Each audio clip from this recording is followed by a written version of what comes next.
दोस्तों, एक स्थान पर चार ब्राह्मण रहा करते थे।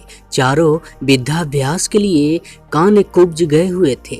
निरंतर 12 वर्ष के विद्या पढ़ने के बाद वे संपूर्ण शास्त्रों के परंपरागत विद्वान हो गए, किंतु व्यवहार बुद्धि से चारों खाली थे। विद्याभ्यास के बाद चारों स्वदेश के लिए लौट पड़े। दोस्तों, कहानी में आगे बढ़ते हैं उससे पहले आप हमारे चैनल को सब्सक्राइब करके साथ में बेल घंटी को दबा के वीडियो को लाइक जरूर कीजिएगा। ऐसा वीडियो आपको हमेशा मिलता रहेगा।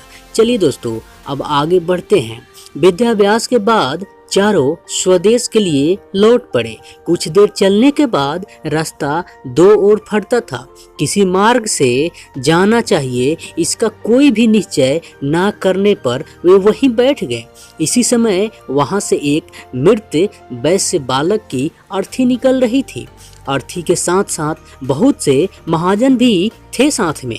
महाजन के नाम से उनमें से एक को कुछ याद आया और उसने पुस्तक के पन्नों पलटकर देखा तो लिखा था, महाजनों यनगत सपंथा, अर्थात जिस मार्ग से महाजन जाए वही मार्ग है।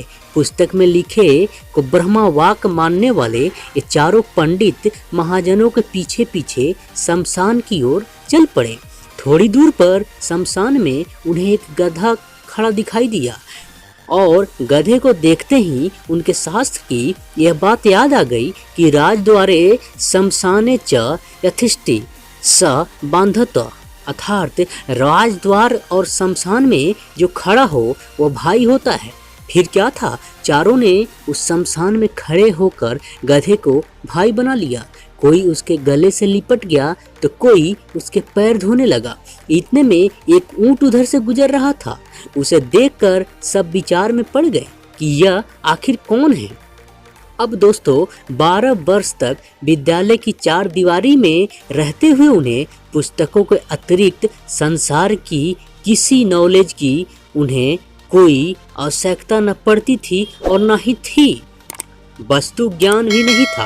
ऊंट को वेग से भागते हुए देखकर उनमें से एक को पुस्तक में लिखा यह वाक्य याद आ गया कि धर्मस्य तत्वरिता गति, अर्थात धर्म की गति में बड़ा वेग होता है।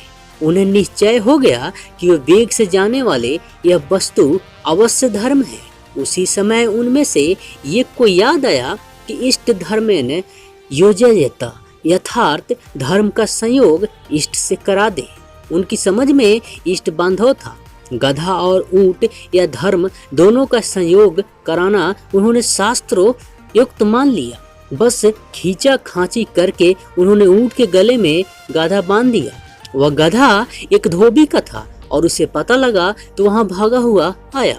उसने अपनी ओर आता देखकर चारों शास्त्र प्रांगत पंडित वहां से भाग खड़े हुए। थोड़ी दूर पर एक नदी थी। नदी में पलाश का एक पत्ता तैरता हुआ आ रहा था। इसे देखते ही उनमें से एक को याद आ गया कि आगमिष्यति यत पत्र तदस्मराति रियस्ति, अर्थात जो पत्ता तैरता हुआ आएगा वही हमारा उद्धार करेगा। उद्धार की इच्छा से वह मूर्ख पंडित अपने पत्ते पर लेट गया। पत्ता पानी में डूब गया और वह भी डूबने लगा। केवल उसकी शिक्षा पानी से बाहर रह गई। इसी तरह से बहते बहते जब वह दूसरे मूर्ख पंडित के पास पहुंचा तो उसे एक और शास्त्र वाक्य याद आया कि सर्वनाशे समुन्पते, अर्थ तथ्यजति पंडित, अर्थात संपूर्ण का नाश होते देखकर आधे को बचा ले और आधे का त्याग कर दे। यह याद आते ही उसने बहुत हुए पूरे आदमी को आधा भाग बचाने के लिए उसकी शिखा पकड़कर गर्दन काट दी।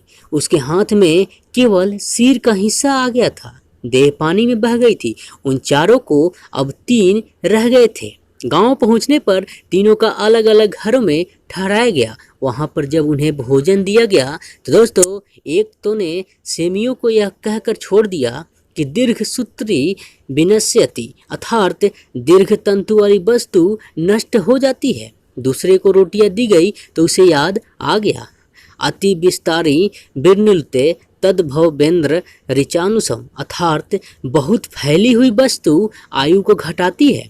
और तीसरे छिद्र वाली वाटिका दी गई है तो उसे यहाँ पे याद आ गया कि बीच छिद्र वाली बाहुबली भवंती अर्थात छिद्र वाली वस्तु में बहुत अनर्थ होते हैं। परिणाम यह हुआ कि तीनों की जग हसाई हुई और तीनों भूखे भी रह गए। दोस्तों, इस कहानी से हमें सीख मिलती है कि व्यवहार बुद्धि के बिना पंडित भी मूर्ख ही रहते हैं। व्यवहार बुद्धि भी एक ही होती है। सैकड़ों बुद्धियाँ रखने वाला सादा डंडाडोल ही रहता है। तो दोस्तों, सब्सक्राइब फॉलो जरूर कीजिएगा। आप हमें फेसबुक पे देख रहे हैं तो फॉलो लाइक कीजिए और यूट्यूब पे देख रहे हैं तो सब्सक्राइब लाइक जरूर